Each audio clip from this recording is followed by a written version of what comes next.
Now that Central Wi-Fi Manager is installed correctly, it is now time to configure your managed wireless network. To do this, click on Configuration. You can now create a location for the access point. To simplify management, the access points can be grouped in territories and then locations within the territory. To create a new territory, click the plus sign and give the territory a name, such as USA. You can then add the people who can administer the wireless access points in this location. Then click the territory and type the name of a specific location, such as New York and Los Angeles. You now have two options to configure your access points. 1.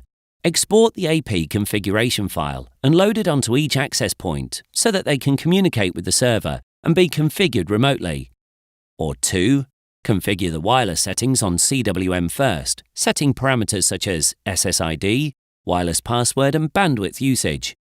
This option is useful if you want to pre-configure the access points centrally and then ship them to a remote location, enabling instant wireless deployment.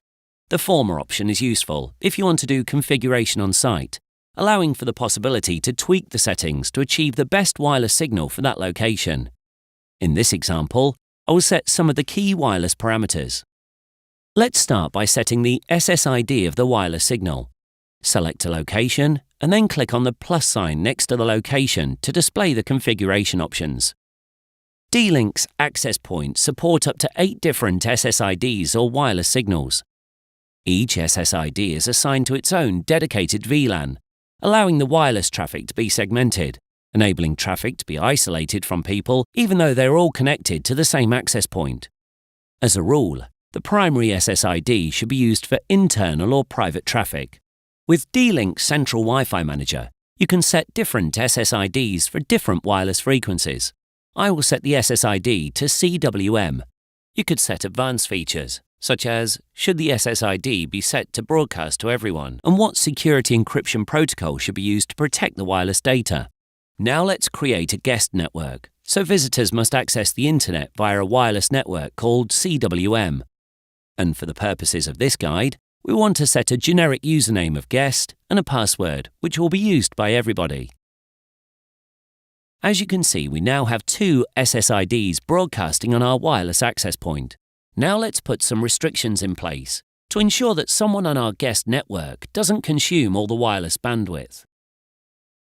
We can restrict the total bandwidth for the whole wireless network by setting the download and upload bandwidth, or alternatively restrict the download and upload capacities for each access point, and then further control this for each individual SSID. Upload and download capacities can be set in megabits per second or kilobits per second. Please note, you need to enter integer values only. If you enable the captive portal, then users will be prompted to enter the guest username and password to authenticate to gain access to the internet. Without enabling this option, no authentication will be conducted. If desired, you can enter a default web address where the user will be redirected to should they log in successfully. For a bit more customization, a bitmap can be loaded to personalize the look of your captive portal. You can view and optimize the radio frequency or RF used on the access points in this network by selecting the RF optimization option. Selecting the auto initiation period, adjusting the RSSI threshold, will adjust the strength of the signal being received by the antenna in the wireless device.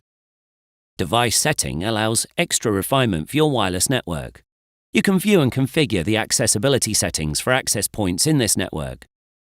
Some advanced wireless settings can also be configured on this page for both the 2.4 GHz and 5 GHz frequency bands.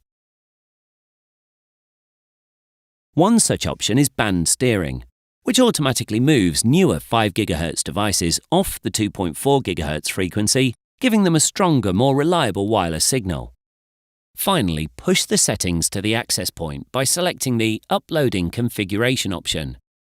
Any new changes can be pushed live in real time, or by selecting a date and time, allowing for minimum inconvenience to your wireless network. Similarly, firmware upgrades can be scheduled for immediate or automatic out-of-hours deployment, making AP management a simpler task.